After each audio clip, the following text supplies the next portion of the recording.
আদালতের কাজ শুরু করা হোক। ম্যাজিস্ট্রেট শামসুল হক, আমি একটি দুঃখজনক কথা বলতে যাচ্ছি আপনার কাছে। ম্যাজিস্ট্রেট শামসুল হক, আমাদের খুলনা জেলা কয়রা থানার ভিতরে হাজার হাজার বিঘে তরমুজের চাষ হয়। এবছর এই তরমুজের চাষিরা ম্যাজিস্ট্রেট শামসুল হক 30% চাষিরা প্রথমে নুনা উঠে মারা গিয়েছে এবং 70% চাষিরা ছিল ম্যাজিস্ট্রেট শামসুল হক। এরা খুব কষ্ট করে ফলন ফলাইছে ম্যাজিস্ট্রেট শামসুল হক। এই কষ্ট করে ফলন ফলানোর পরেও এই তরমুজের দাম পায়নি ম্যাজিস্ট্রেট শামসুল হক। 8-9 কেজি মাল 10 টাকা 5 টাকা কেজি ম্যাজিস্ট্রেট শামসুল হক। এতে এই তরমুজ চাষিরা 90% থেকে হলো গরিব লোক। এই গরিব লোকেরা এরা ঋণ পান করে, সার বিষ কীটনাশকের দোকান থেকে ঋণ পান করে এরা এই তরমুজের চাষে ফলন ফলাইছে।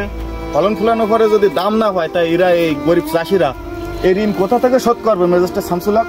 আপনি বলেন ম্যাজিস্ট্রেট শামসুল হক। এই ঋণ শোধ করতে গেলে গরিব মানুষকে অনেক কষ্ট হয়ে যাবে ম্যাজিস্ট্রেট শামসুল হক।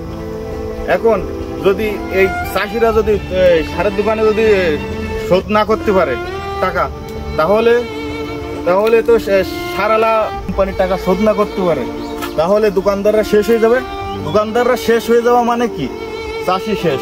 চাষি শেষ হয়ে যাওয়া মানে বাংলাদেশ থেকে অর্থনৈতিকভাবে ক্ষতিগ্রস্ত হবে।